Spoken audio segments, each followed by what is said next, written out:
My name is Han Siwoo, and in Seattle, that name means exactly one thing: trouble. Not because I asked for it, not because I went looking for it, but because my father, Han Taejun, spent 20 years building a reputation in this city that I couldn't outrun, no matter how fast I moved or how quietly I tried to exist inside it. In Seattle's Korean-American business circles, the Han name was a wound that never fully closed, a reminder of deals gone bad, alliances broken, and one very public, very ugly collapse that took 3 families down with it, including the Kwons, especially the Kwons. I was 19 when my father's company dissolved overnight. I was 20 when I watched my mother pack 2 suitcases and leave without looking back. I was 22 when I finally stopped waiting for either of them to return and started building something small and mine out of the wreckage they left behind. Now I was 26, standing behind the counter of a dry cleaning shop in the Beacon Hill neighborhood, pressing someone else's suit jacket with hands that still remembered what it felt like to wear one. The shop wasn't glamorous. It smelled like chemical solvent and old fabric and the specific exhaustion of a Tuesday afternoon. But it was mine. I'd signed the lease myself. I'd built the client list myself. I'd learned the equipment, managed the books, negotiated with the suppliers, and I did it all while taking suppressants that kept my secondary gender invisible to every alpha who walked through the door. That part mattered most. Being an Omega in Seattle's Korean-American social hierarchy wasn't a death sentence, but it wasn't exactly a free pass either. The old Pack families still held influence, quieter than it used to be, layered underneath modern business language and American etiquette, but present. Always present. And an unmated Omega running his own business without alpha sponsorship was either brave or foolish, depending on who you asked. I preferred brave. I didn't have the luxury of foolish. You keep your head down, I reminded myself every morning. You keep your scent suppressed. You keep moving. It was working. For 4 years, it was working. Then Park Jin-ho walked through my door on a Wednesday morning, and everything I'd built started quietly cracking at the foundation. Jin-ho was my age, beta, and one of the few people in this city I'd let close enough to call a friend. He worked in commercial real estate, knew everyone, and had a habit of bringing me coffee I hadn't asked for and information I absolutely needed. He set a paper cup on my counter, looked me dead in the eye, and said the words that unraveled the next 3 months of my life. "Kwon Taejun is buying your building." I set the iron down carefully, slowly, the way you set something down when your hands are starting to shake and you don't want anyone to notice. "Say that again." "Kwon Taejun," Jin-ho repeated, dropping his voice, even though we were alone. "Chairman of KH Holdings. He closed the purchase on this entire block 2 days ago. Your landlord sold without notifying any of the tenants. I only found out because my firm handled the adjacent property transfer. I knew the name. I knew it the way you know the name of something that burned you, not because you studied it, but because it lived in your skin. Kwon Taejun was the patriarch of the Kwon Pack, Alpha, 60-something. The kind of man whose presence rearranged the air in a room before he even opened his mouth. His eldest son, Kwon Jaehan, had been my enemy since we were teenagers competing for the same academic scholarship, the one that ultimately went to him, partly because of what my father had done to his family's finances. His second son, Kwon Minjae, I knew less about, only that he'd built a separate reputation in the city's architecture world that had nothing polite attached to it. Cold, precise, ruthless in negotiation. And now, their father owned the ground my shop stood on. "How long do I have?" I asked. Jin-ho's silence was its own answer. "Jin-ho, the lease non-renewal notices go out Friday." He wrapped both hands around his coffee cup. "Siwoo, I'm sorry. I tried to find an angle, but the sale was clean. There's no legal ground to contest it." I breathed in through my nose, out through my mouth. The solvent smell grounded me, kept me from floating somewhere unhelpful. Think, not feel. Think. What does he want with a dry cleaning shop? He doesn't want the shop, he wants the block. Word is, KH Holdings is developing the entire stretch into mixed commercial and residential. Your space becomes a lobby. Jinho finally looked away. There are 12 other tenants getting the same notice, but you're the only Han in the building. That last sentence landed differently than the rest. I wasn't paranoid. I'd worked very hard not to be paranoid, but I also wasn't naive enough to believe that coincidence was doing all this heavy lifting. You keep your head down. You keep moving. Except moving required somewhere to go, and Kwon Taejun had just quietly closed every door on this block. I picked up the iron again, finished pressing the jacket, hung it with the others. If he wants a reaction, I thought, smoothing the lapel flat, he's going to have to work a lot harder than this. But even as I thought it, something cold settled at the base of my spine. The particular chill that comes not from fear exactly, but from the recognition that something larger than you has already set itself in motion, and you're standing directly in its path. Friday was 3 days away. I had 3 days to figure out how to survive Kwon Taejun. I didn't know yet that surviving him would require becoming something I'd spent years refusing to be. The thought stayed with me through the rest of the afternoon, quiet and persistent, the way a splinter stays, not sharp. Enough to stop you, just present enough to remind you it's there every time you move. I closed the shop at 6, locked the front door, counted the register with hands that stayed steady through pure discipline alone, because falling apart in an empty dry cleaning shop on a Wednesday evening was not something I was willing to do. Get the information first, I told myself, then decide how to feel about it. I changed out of my work clothes in the back room, pulled on a clean jacket, checked my suppressant patch, still active, scent sealed tight, and walked out into the cool Seattle evening like a man with somewhere to be rather than a man whose entire future just got quietly purchased out from under him. The address wasn't hard to find.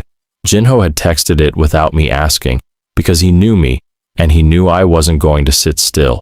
KH Holdings occupied the top 3 floors of a glass tower in South Lake Union, the kind of building that announced money without needing to say a word. I stood outside it for exactly 30 seconds, long enough to feel the full weight of what I was about to do, and then I walked through the revolving door like I belonged there. The lobby was all polished concrete and ambient lighting. A beta receptionist looked up from behind a curved desk with the particular smile that meant, "How can I help you leave as quickly as possible?" "Han Si-woo," I said before she could speak. "I'm here to see Chairman Kwon Taejun." "Do you have an appointment?" "No, but he'll want to see me." I held her gaze steady.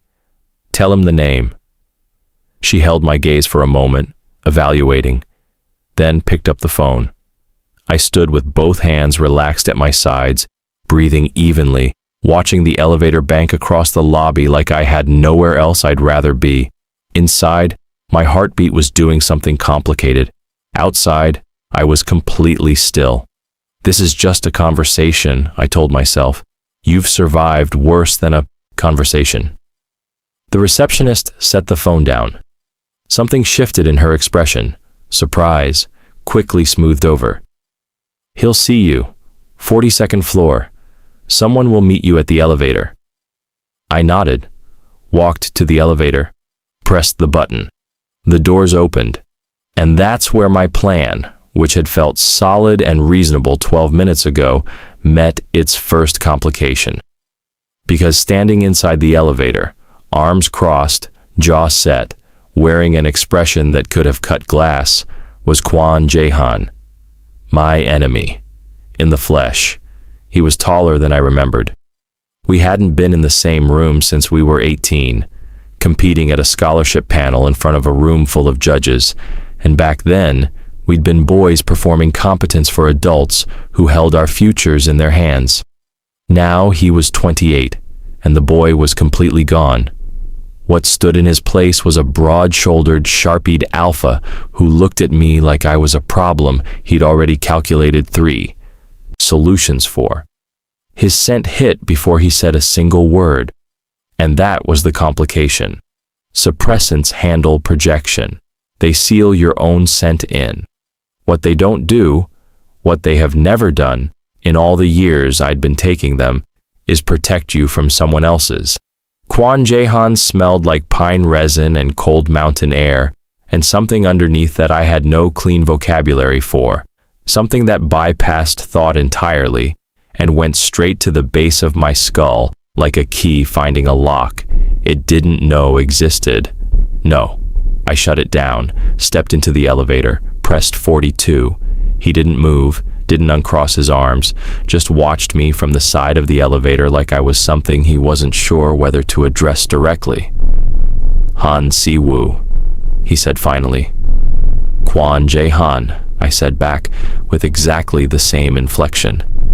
Neutral, unbothered, a wall with good manners. You have nerve walking in here. I have a lease termination notice coming, Friday, and a building I've put 4 years into. I kept my eyes on the elevator doors. Nerve is the minimum requirement. A pause. The elevator moved. In the enclosed space, his scent was inescapable. Not overwhelming, just constant, like a sound you couldn't tune out. Breathe through your mouth, I told myself. Don't let it register. My father doesn't take meetings without appointments, Jaehan said. He's taking this one. Another pause. Longer this time. You look like him, Jaehan said quietly. Not cruel. Something stranger than cruel. Almost like he hadn't meant to say it out loud. I turned and looked at him directly, for the first time since stepping into the elevator. I know. The doors opened on 42. I stepped out first. The floor was quiet. Dark wood, warm lighting, the specific hush of a space that took itself seriously. A man I didn't recognize waited near the elevator with folded hands and a neutral expression. He gestured toward a set of double doors at the end of the corridor without speaking. I followed. Behind me, I heard Jaehan's footsteps, steady, unhurried, following me with the ease of someone who knew every inch of this building and couldn't decide yet whether to stop me or watch me walk forward. I chose not to look back. Don't give him the satisfaction. But as the double doors opened and the warm light of Chairman Kwon Taejun's office spilled into the corridor, I felt it, a single, involuntary shiver that had nothing to do with temperature and everything to do with the alpha still standing 3 steps behind me. Don't feel it, I ordered myself. The shiver didn't care what I ordered, so I buried it, packed it down somewhere below my sternum where it couldn't embarrass me, straightened my jacket with one clean pull, and walked through those double doors like I owned the floor I was standing on. Kwon Taejun's office was not what I expected. I'd built a version of him in my head over the years. Cold architecture, steel desk, the aesthetic of a man who wanted you to feel small the moment you entered his space. What I walked into instead was warm. Floor-to-ceiling windows looking out over the Seattle waterline, the city lights scattered across the glass like something deliberate. Dark wood bookshelves lined with actual books, not decorative ones.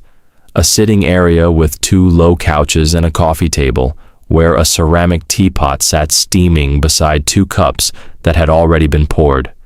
He'd known I was coming before I stepped off the elevator. Kwon Taejun stood at the window with his back to me.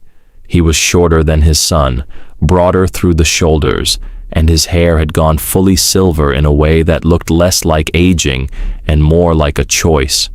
When he turned, his face was the face of a man who had won enough battles that he no longer needed to perform winning. He looked at me for a long moment. Then he said, "You have your father's eyes." "I've been told," I said. "I prefer to think of them as mine." Something moved in his expression. Not quite a smile, more like recognition. He gestured toward the sitting area. Sit down, Han Si-woo. I didn't want to sit. Sitting felt like conceding something.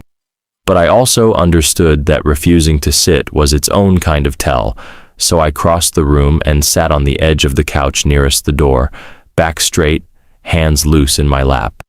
Jaehan entered behind me.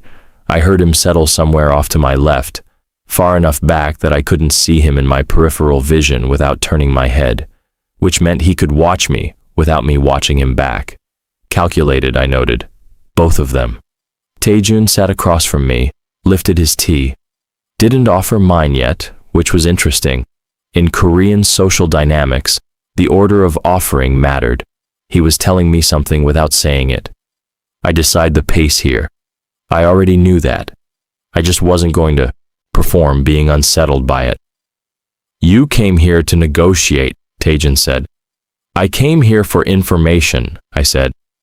Negotiation requires both parties to want something. I don't know yet what you want. You think I targeted your building specifically. I think you're a precise man who makes precise decisions, and the block you purchased contains 11 other commercial tenants with longer leases and cleaner histories than mine. I held his gaze. So yes. He set his tea down. Your father owes my family a significant debt, not financial, the kind that doesn't appear in court documents. I knew what he meant. When Han Doyun's company collapsed, it took a business partnership with the Kwon family down with it, a partnership Taejun had personally vouched for to 3 separate investor groups. The financial loss was recoverable. The public embarrassment of being associated with Han Doyun's fraudulent accounting was not. In Korean American social circles, that kind of damage traveled further than money. My father's debt isn't mine, I said. Quiet, firm, the kind of sentence that doesn't leave room for reinterpretation. No, Taejun agreed, surprising me. It isn't. I'm not interested in punishing you for what Han Doyun did. He paused. I'm interested in what you can do for me. The room shifted, not physically, but the air in it changed, the way air changes right before something that can't be undone. I'm listening, I said, because I was too careful not to. Taejun folded his hands together. My sons have been without a Pac Omega for 3 years. The social and political implications of that absence have become inconvenient.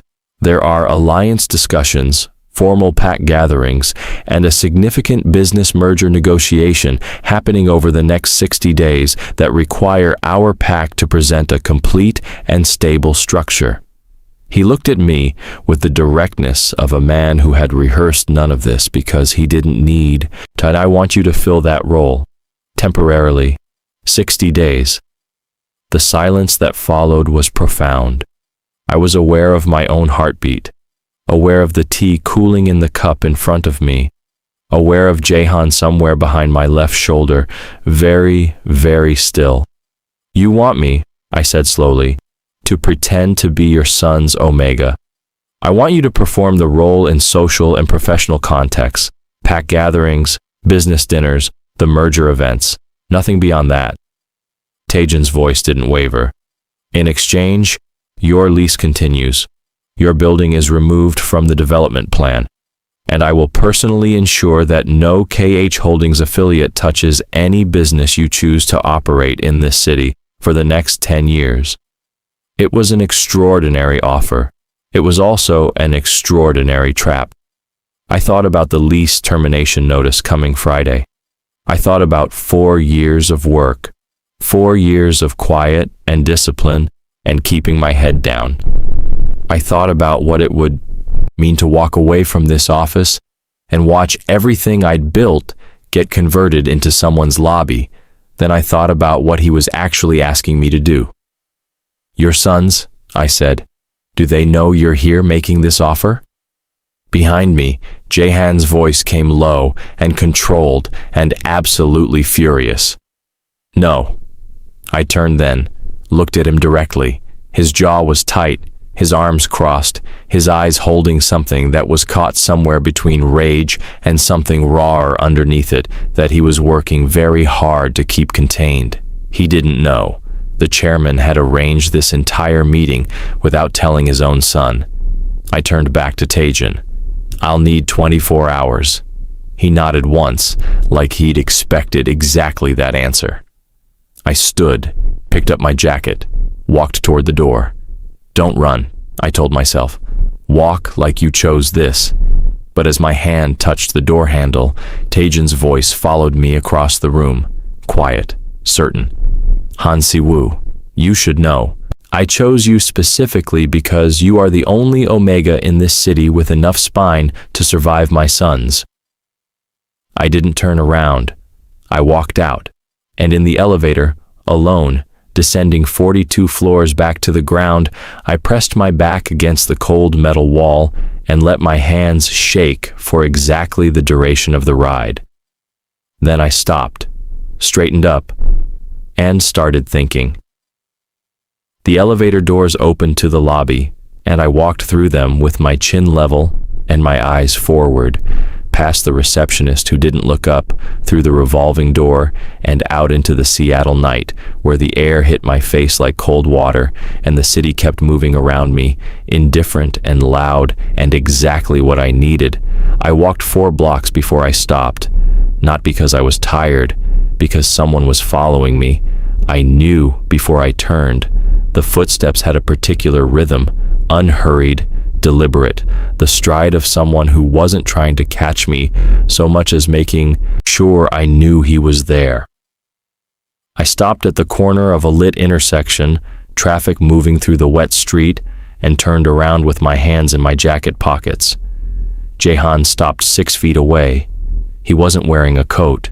He'd come straight from the office, shirt sleeves still rolled to the forearms, the cold not appearing to register on him at all. The streetlight caught the sharp line of his jaw, the controlled tension running through his shoulders, the particular look in his eyes that I was starting to recognize. Not anger exactly, but something anger was using as a container. "You followed me," I said. "You took the stairs," he said. "I took the elevator. Different thing." "That's a creative distinction." "I'm a creative person." He crossed his arms. "You're not seriously considering it." I looked at him for a moment. The traffic light changed. A car moved through the intersection, and its headlights swept briefly across his face, and in that half-second of full illumination I saw it. The thing underneath the controlled fury, something closer to dread than anger, something almost human. "Your father made me an offer," I said. "I told him I'd think about it. That's what I'm doing." "He had no right to involve you in this." "He had every right. He owns my building." Jaehan's jaw tightened. "That's not involvement. That's coercion." "Welcome to my Tuesday." I tilted my head. "You didn't come down here to protect me, Kwon Jaehan. You don't care what happens to me. So what are you actually doing on this corner?" The question landed. I watched him absorb it, watched the careful architecture of his composure take the hit and hold. "Barely. My brother doesn't know either," he said finally. "Minjae, my father arranged this without telling either of us, and if you walk into our pack presenting as our Omega, Minjae is going to—" He stopped. Reset. "It will be complicated. Your family complications are not my responsibility.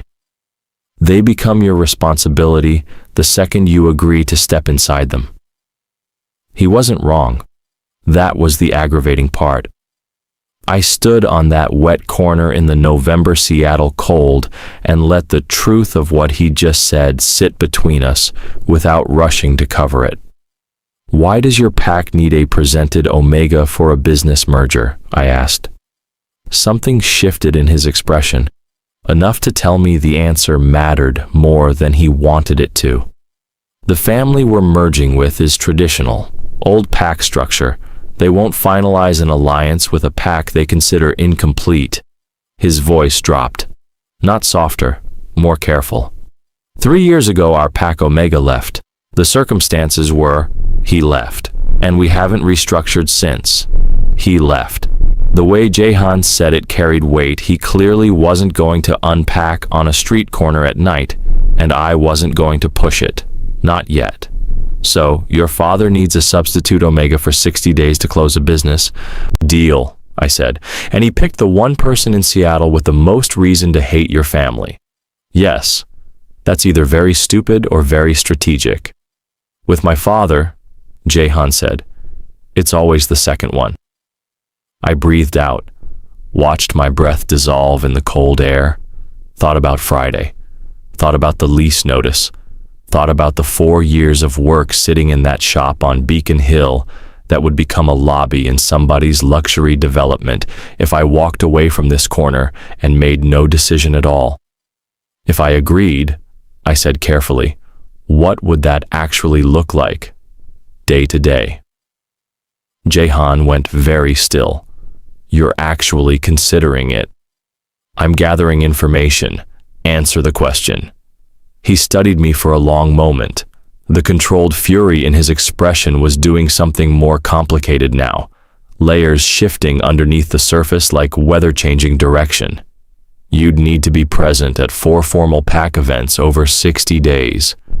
2 business dinners with the merging family, 1 pack gathering at our residence, 1 final alliance ceremony. He paused. You'd need to be sent present at all of them. No suppressants during the events themselves. And there it was, the part that changed everything. No suppressants meant my actual scent, open and unmasked, in a room full of alphas, including the 2 sons I was supposed to be performing belonging to.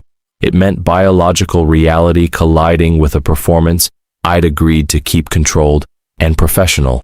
It meant risk, real, specific, biological risk. That's a significant ask, I said. I know. You realize what happens to an unmasked omega in a room full of unmated alphas during a formal pack gathering. I know, he said again, and this time the word carried something weighted, something that sounded uncomfortably close to guilt. Which is why I'm telling you to walk away, Han Siwoo. Take my father's offer off the table. Find another solution for your building. This is not a role you want. I looked at him. You came down here to warn me off. Yes, not to protect your pack from me, to protect me from your pack. He didn't answer, which was its own answer. The traffic light cycled again. Rain started, not dramatic, just Seattle's quiet insistence, the kind that soaks you before you notice it happening. I watched a drop trace down the line of Jaehan's jaw, and he didn't move, didn't flinch, just stood there in the rain watching me make a decision that was going to change both our lives. He warned me, I thought, knowing what it cost him to do it. I'll give your father my answer tomorrow, I said. I turned and walked away. This time, he didn't follow. And somehow, that silence at my back was heavier than anything he'd said. I walked 6 more blocks before I admitted to myself that I'd already made the decision. Probably made it the moment Taejun said 10 years of protection with the calm certainty of a man who kept every promise he made, including the dangerous ones. Probably made it earlier than that, if I was being brutally honest. Probably made it the moment Jaehan stood in the rain and told me to run instead of standing there watching me with calculating eyes, waiting to see what I was worth. Nobody warned me, not in 4 years, not once. That was what broke the wall down. I pulled out my phone and called Jinho. He picked up on the second ring. Tell me you didn't do something irreversible. Define irreversible. A pause so long I could hear him pressing his fingers against his forehead through the phone. Siwoo. I need everything you have on the Kwon Pak Omega who left 3 years ago, I said. Name, circumstances, whatever your network can pull. Tonight, if possible.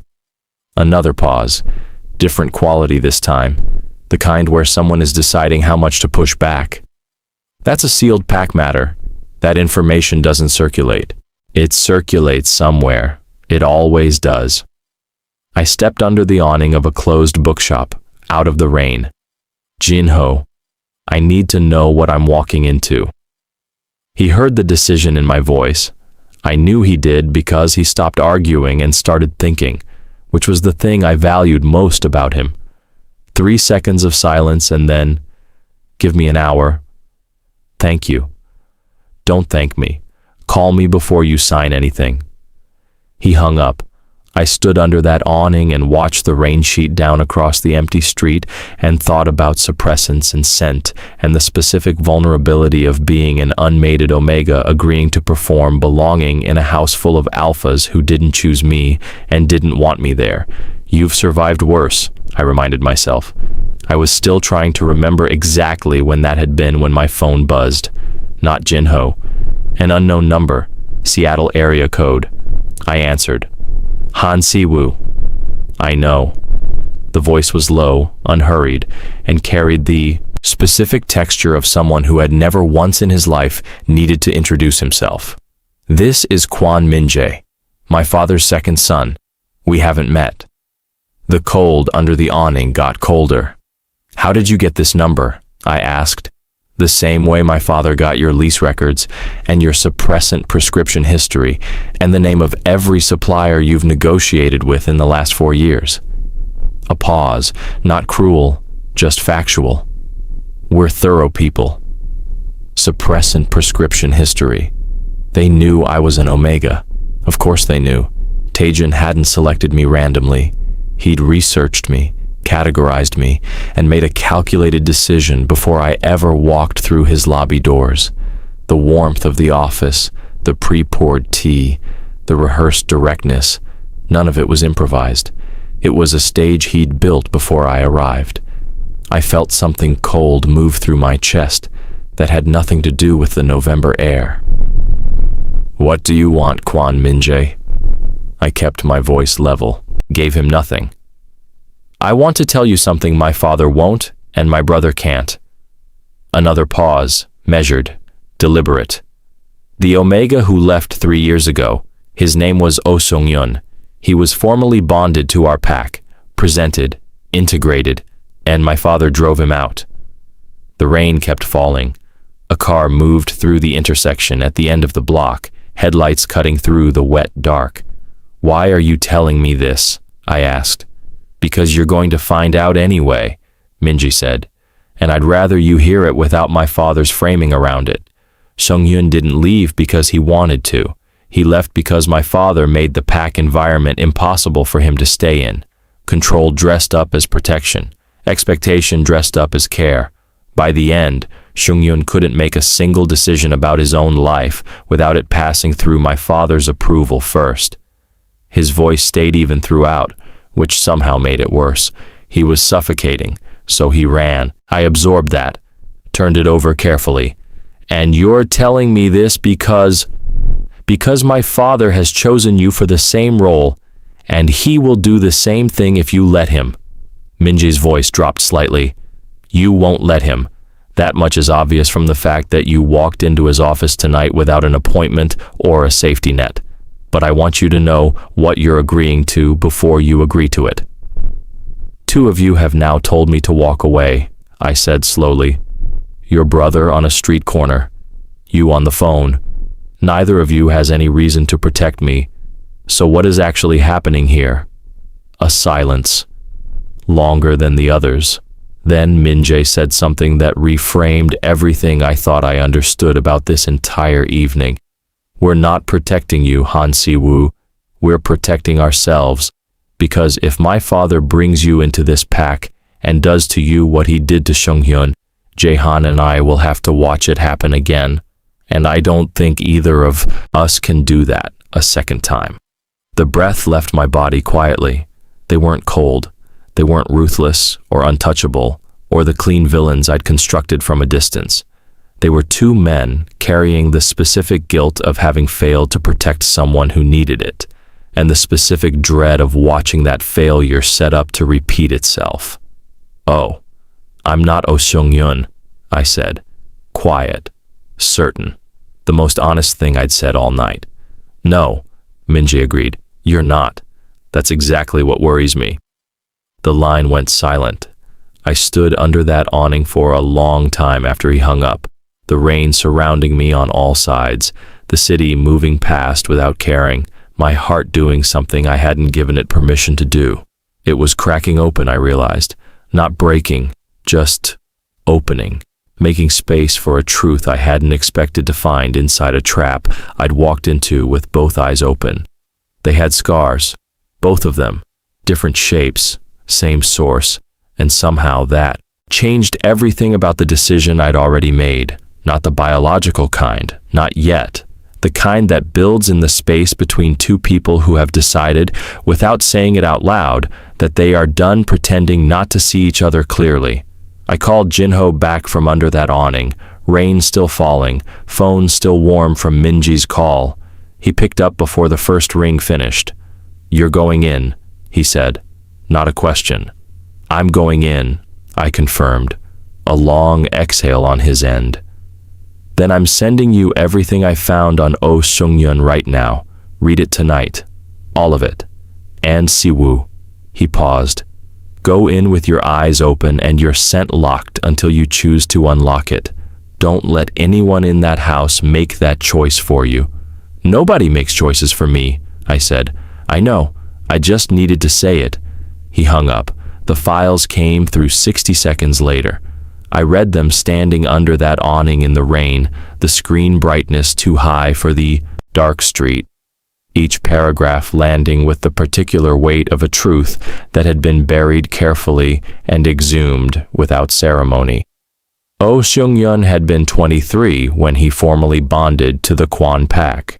Presented voluntarily, documents signed, the whole traditional structure observed. For 14 months he lived inside the Kwon residence in Medina, the kind of old-money Seattle neighborhood where the houses sat behind iron gates and the neighbors didn't ask questions. By month 8, Taejun had restructured Seung-yeon's daily schedule without consulting him. By month 11, Seung-yeon's outside contact had been reduced to supervised visits. By month 14, he walked out during a packed dinner, got into a car Jinho's source believed Minjae had arranged, and disappeared to Portland where he currently lived under a different name with a beta partner and no pack affiliation. Minjae had helped him leave. I stood with that information for a moment, letting it settle into everything else I already knew. Then I put my phone in my pocket, stepped out from under the awning into the rain, and started walking back toward the KH Holdings tower. Not because Taejun deserved my answer tonight, because I needed to deliver it on my terms, at my timing, before he had the chance to reframe the narrative into something that served him better. The lobby receptionist looked genuinely startled when I came back through the revolving door. I was wet from the rain, unhurried, and apparently the specific brand of calm that unsettled people who expected distress. "Chairman Kwon," I said simply. She picked up the phone without argument. Taejun met me not in his office this time, but in a smaller room 2 doors down, a study, warmer and less performative than the formal space, with a single lamp burning on a side table and 2 chairs facing each other across a low table. He was alone. No assistant, no Jaehan waiting in the shadows. He looked at me when I entered, and I watched his eyes move across my rain-damp jacket and wet hair with an expression that held something I hadn't expected from him. Respect. "You came back tonight," he said. "I came back to set conditions," I said. I sat down without being invited to and watched something almost like approval move across his face. "You want 60 days?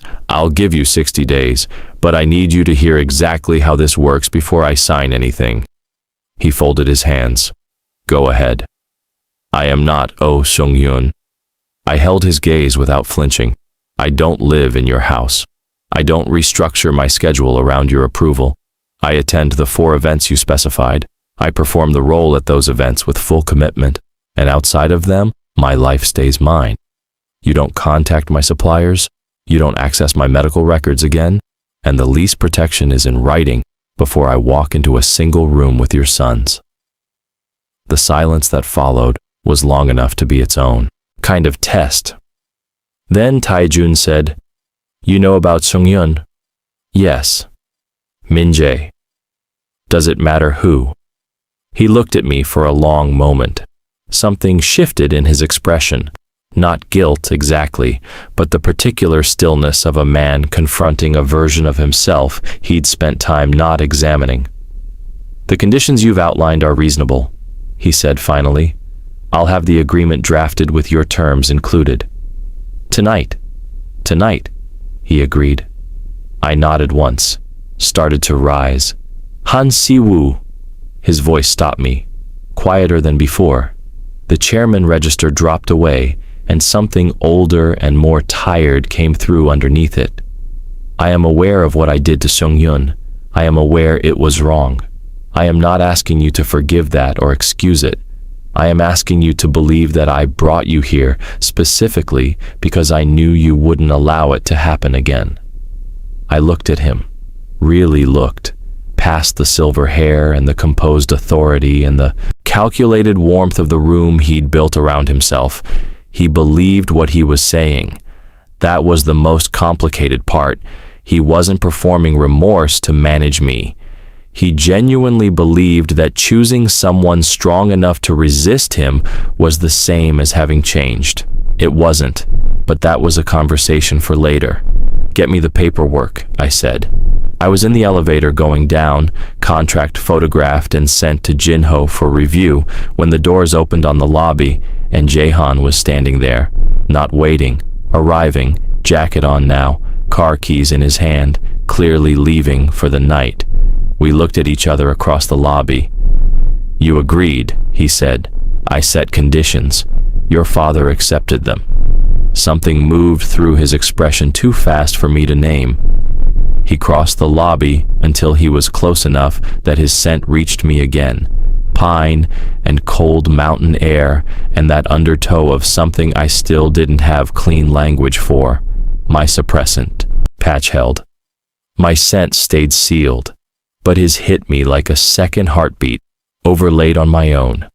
The first event is in 4 days, he said quietly. A dinner at our residence. The Shin family, the merger partners, will be there. 12 people. Formal setting. His eyes moved across my face with careful attention. You'll need to present as comfortable, as belonging. I can do comfortable, I said. Without suppressants, he added, like I'd forgotten. I hadn't forgotten. I know, I said. He held my gaze for 3 full seconds. My brother's scent is going to hit you hard the first time. Harder than mine.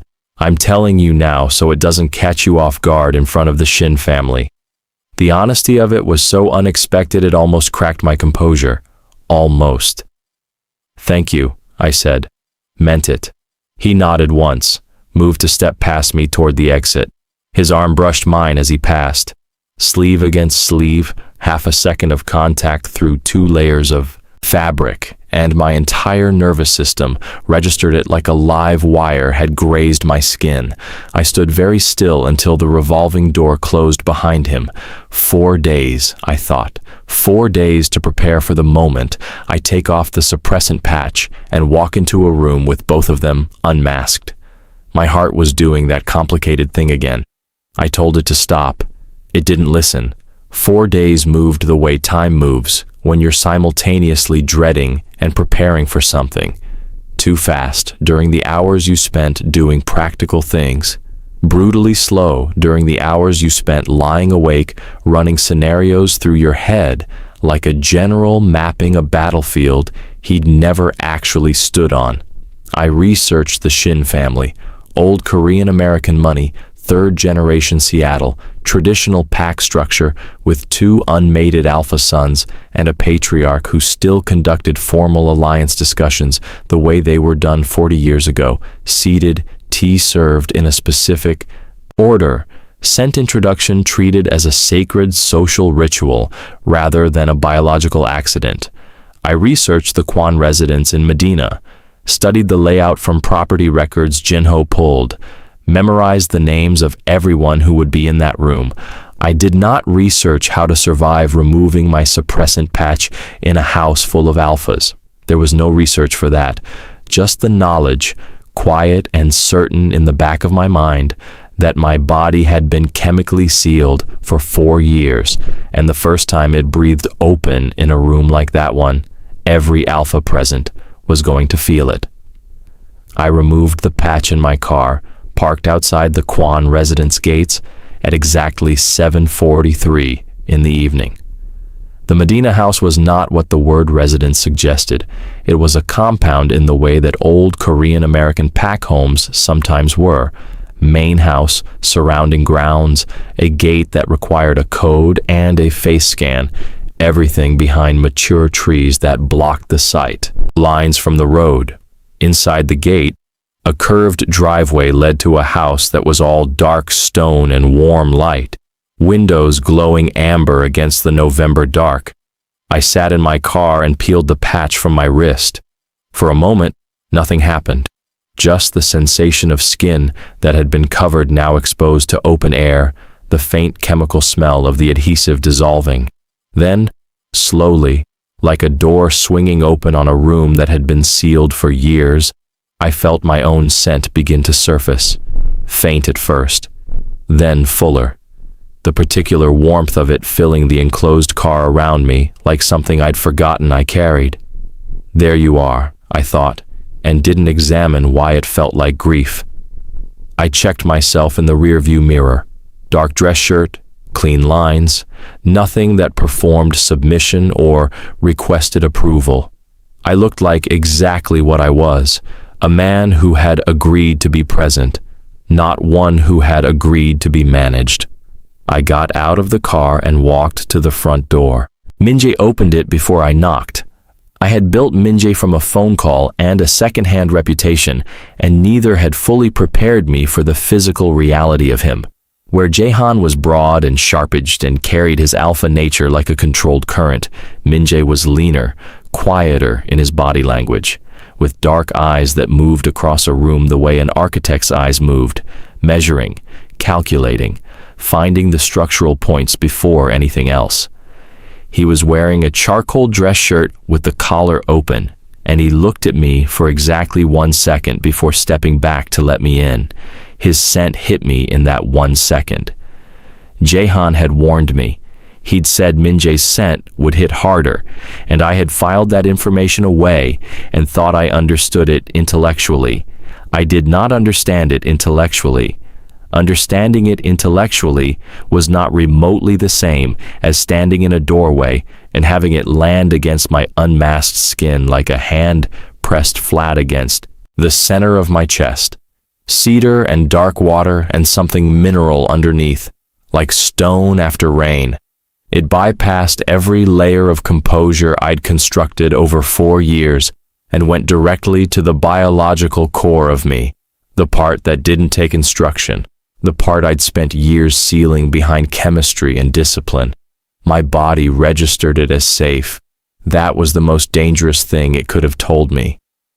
Han Si-woo, Minjae said, quiet, like he was confirming something he'd been waiting to verify.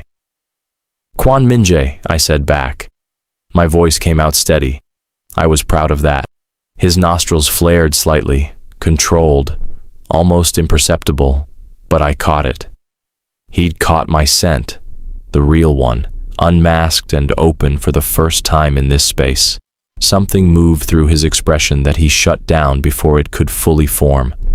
The Shin family arrived 20 minutes ago, he said, stepping back from the door. My father is in the main room with Chairman Shin.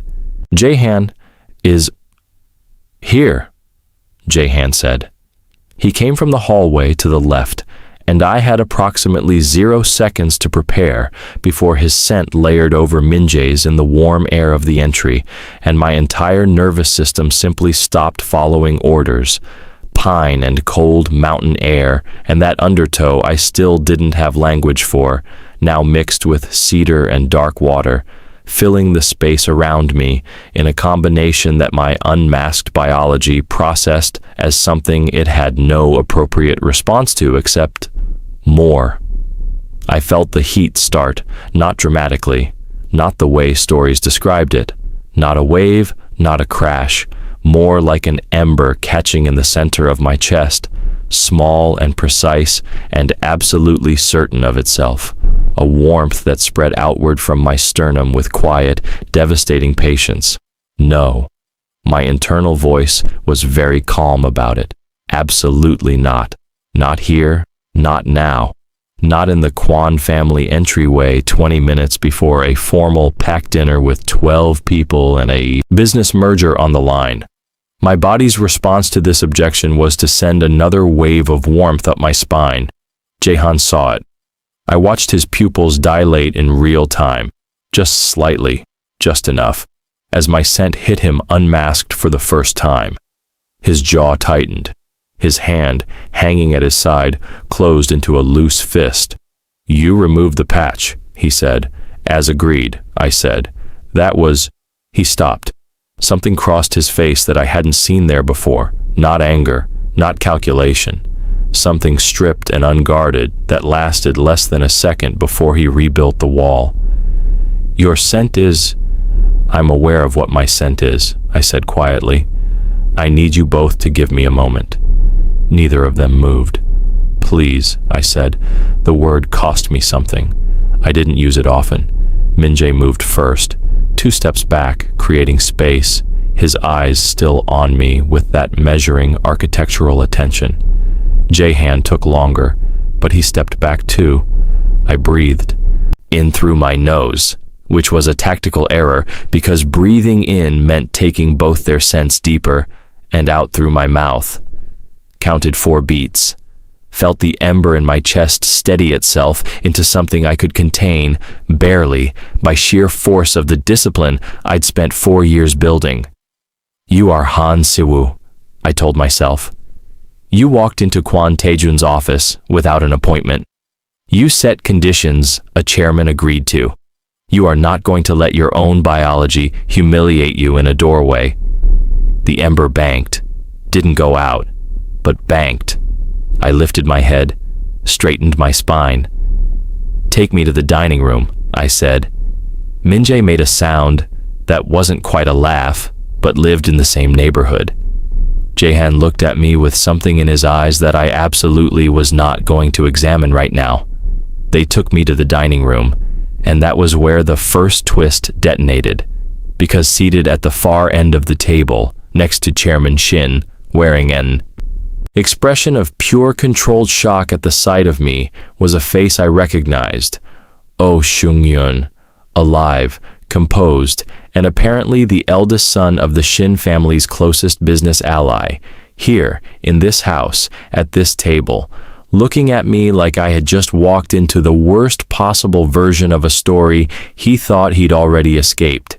He was the connection. The merger wasn't just business. It was Taejun engineering a reunion with the Omega who left, using me as the mechanism to get Seung-yeon back into this house. I had not been chosen because I was strong enough to resist Taejun. I had been chosen because I was disposable enough to be used. The ember in my chest didn't bank this time. It burned. But inside, everything was on fire. I held the smile for exactly as long as it took to cross the dining room, pull out my chair, and sit down with the kind of unhurried ease that communicated belonging without begging for it. The Shin family patriarch, a compact, silver-haired man with the careful eyes of someone who had spent decades reading rooms, watched my entrance with quiet attention. His 2 sons sat beside him, both alpha, both young, both doing the thing unmated alphas do when an unmasked omega enters a formal space, that involuntary straightening, that subtle scent reach toward the source. I gave them nothing, kept my body language neutral, my expression warm but unreadable, my attention distributed evenly across the table like I was exactly where I had chosen to be. Seung-yeon sat 4 seats away and did not look at me again. That restraint told me everything. He'd had time to compose himself between my entrance and my sitting down, and whatever shock had crossed his face in that first second was now buried under the smooth, practiced calm of a man who had learned, inside this very house, how to feel nothing visibly. He was trained here, I thought, and the burn in my chest intensified. Taejun sat at the head of the table. He had not looked at me with triumph or satisfaction since I entered, which was its own kind of sophisticated cruelty.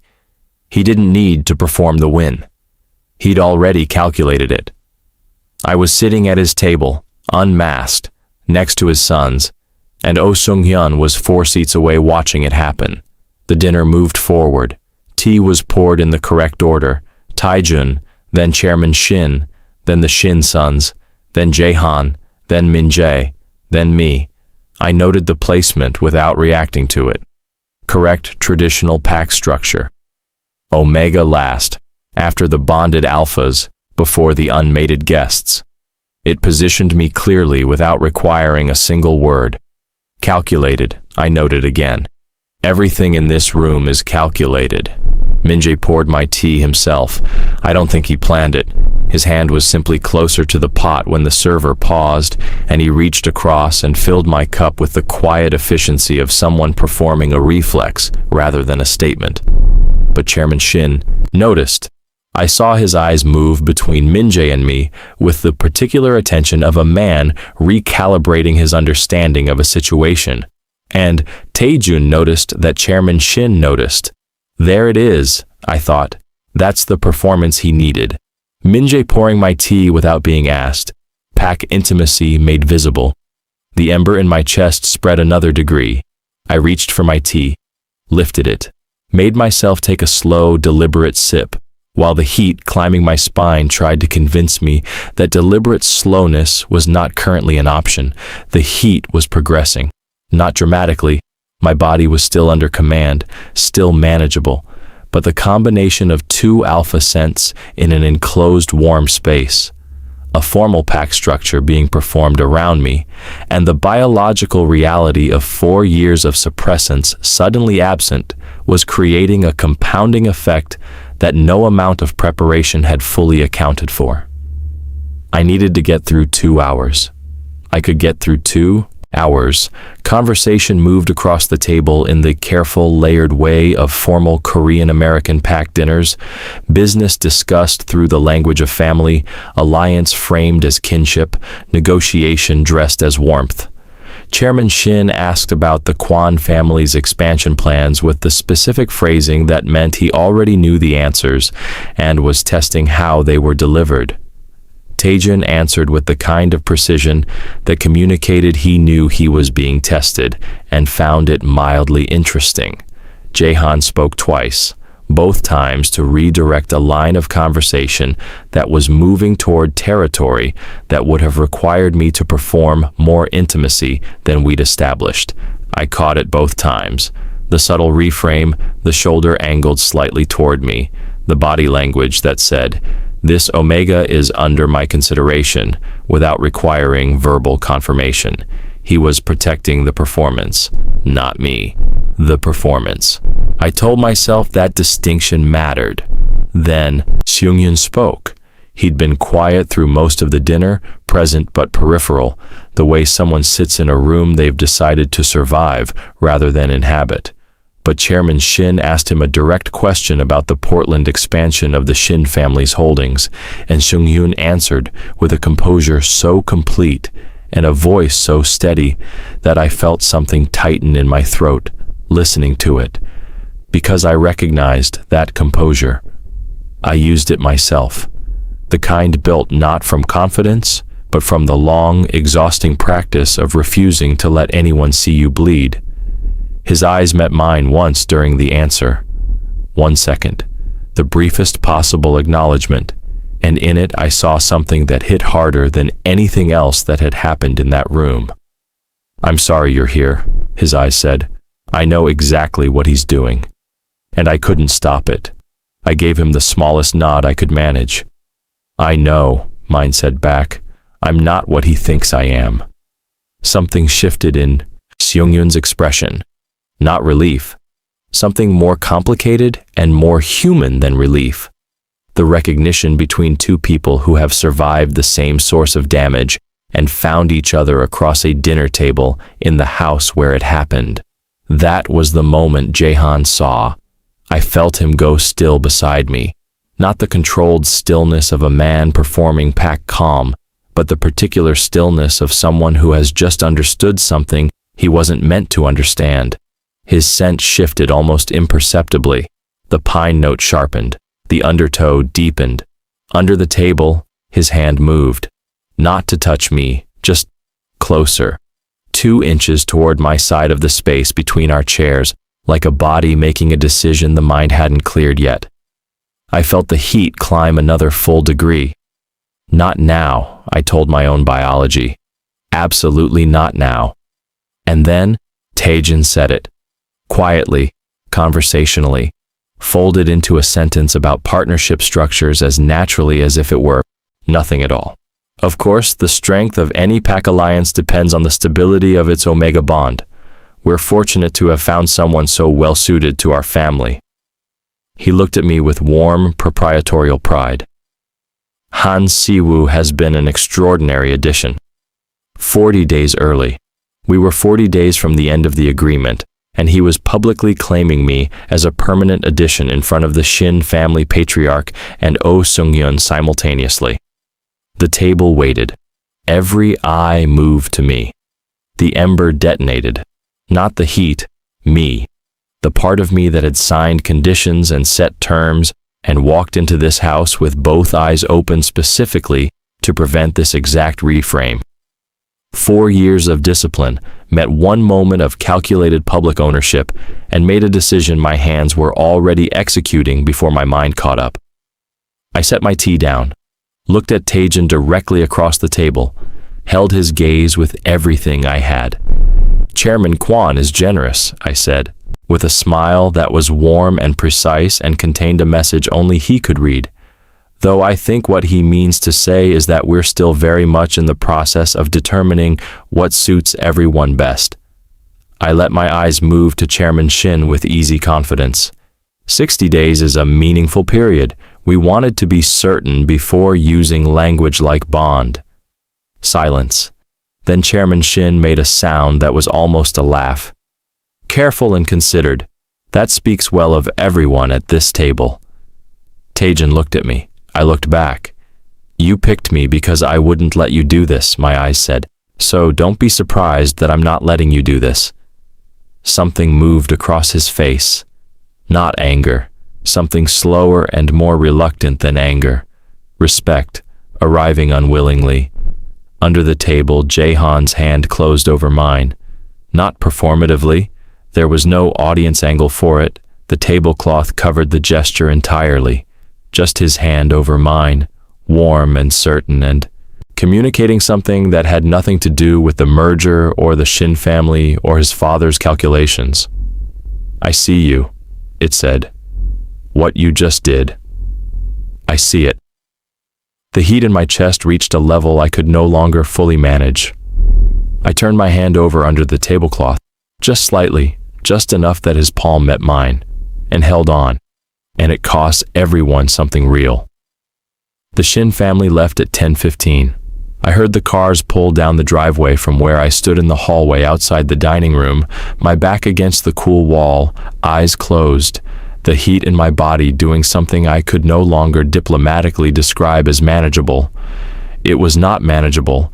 It was a tide that had been building for 3 hours in a warm, enclosed space saturated with alpha scent and formal pack structure and the specific biological cruelty of an omega who had suppressed his nature for 4 years, suddenly given nothing to suppress it with.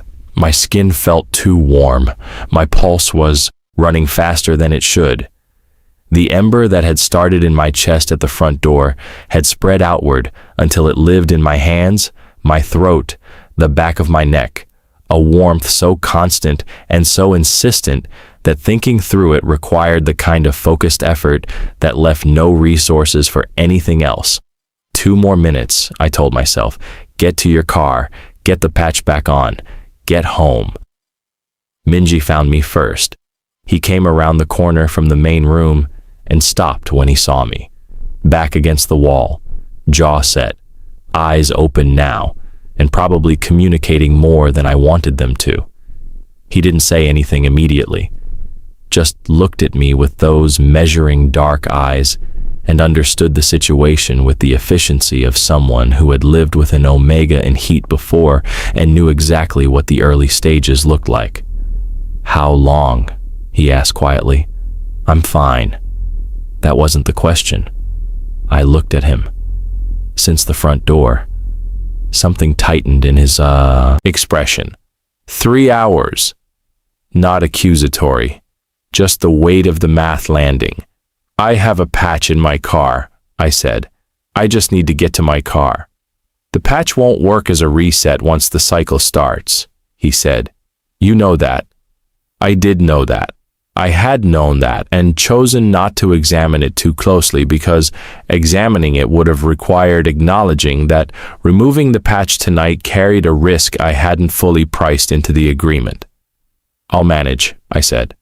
"Siwo." His voice dropped. The first time he'd used my name without my family name attached, and the informality of it landed somewhere undefended. "You don't have to perform being fine right now. There's no one left in this house to perform for." "There's your father." "My father is in his study, and I am telling you, he will not come into this hallway." His voice carried something flat and certain underneath the quiet.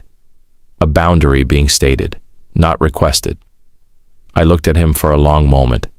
Then the heat made the decision for me by sending a wave of warmth from my sternum to my fingertips, so complete and consuming that I pressed the back of my head against the wall and breathed through it with my eyes closed and stopped pretending it wasn't happening. I heard Minjae move, not toward me, to the hallway entrance, where he said, low and even, "Jaehan." A pause, then footsteps. Jaehan came around the corner and stopped beside his brother. I opened my eyes and looked at both of them standing there in the warm hallway light, and something about the image, these two men who had warned me, called me, reached for my hand under a tablecloth, stood in the rain, cracked something open in my chest that had nothing to do with biology. "I owe you both an honest conversation," I said. My voice came out steadier than I deserved. "Not tonight, but I owe it." "You don't owe us anything," Jaehan said. "I know I don't. That's why I want to give it." I pushed off the wall, straightened, found my footing. "Tonight I need to go home. Tomorrow." "You can't drive," Minjae said, simply. Not a power move, just fact. He was right. I knew he was right. The heat was in my hands now, a fine tremor that wasn't visible, but that I could feel in my own grip, and the idea of navigating a car through nighttime Seattle in this state was the kind of decision that ended badly. I hated that he was right. "Guest room," Jaehan said. "Your own space. Locked door, your control, your key. We stay on the other side of the house." He held my gaze with the directness I was starting to understand was just how he was. No performance in it, no angle. "In the morning you're free to go. No conversation required if you don't want it." "I want it," I said. "The conversation." Something moved through his eyes. "Okay," he said. Minjae led me upstairs. Guest room at the end of the hall, separate from the family wing, with its own bathroom and a window that looked out over the dark water of Lake Washington, the city lights reflecting across the surface in long, broken lines. He set a glass of water on the nightstand, left a folded blanket at the foot of the bed, moved toward the door without being asked. "Minjae?" I said. He turned. "What your father did tonight, claiming me publicly before the 60 days. I held his gaze. "Did you know he was going to do that?" The pause before his answer was its own answer. "No," he said, "but I should have anticipated it." Something moved across his face, the specific expression of a man holding himself accountable for a failure he can't undo. "I'm sorry, Siwoo." I nodded. He left. The door clicked shut. I sat on the edge of the bed in the quiet room, the heat still present in my body, lower now, banked but absolutely not gone, and listened to the house settle around me. Footsteps down the hall, a door closing somewhere in the family wing, silence descending over the Kwon residence like something that had been waiting patiently all evening for everyone to stop performing. I thought about Sung-hyun's eyes across the dinner table. "I'm sorry you're here." I thought about Jaehan's hand covering mine under the tablecloth. I thought about Minjae saying I should have anticipated it, with the weight of someone who had failed to protect someone before and was trying to locate exactly where the failure lived so he could seal it. I thought about Taejun's face when I publicly corrected his claim, the reluctant respect in it, and underneath that, something else. Something I hadn't named yet, because naming it required sitting still long enough to look at it directly. He hadn't just chosen me because I was strong enough to resist him. He had chosen me because some part of him, buried under 60 years of pack patriarch conditioning and calculated control, was trying to get something right that he'd gotten catastrophically wrong before. That doesn't excuse it, I thought, but it changes the shape of it. The heat pulsed once, deep and insistent, and in the silence that followed, I heard it, quiet, from somewhere down the hall, on the other side of the house where Jaehan had gone. His voice, low, one sentence, directed at his brother. I couldn't make out the words, but I heard my name in them. And then I heard Minjae's response, 3 words, delivered with the quiet certainty of a man stating something he had already accepted as true. 3 words that traveled through the walls of the Kwon house and landed against my unmasked skin like a brand. I sat completely still on the edge of that bed. The heat in my body stopped feeling like a biological inconvenience. It started feeling like a door. One I hadn't decided yet whether I was brave enough to walk through. My hand was already on the handle. Please, like, comment, subscribe, and click on the notification bell. Thanks for watching.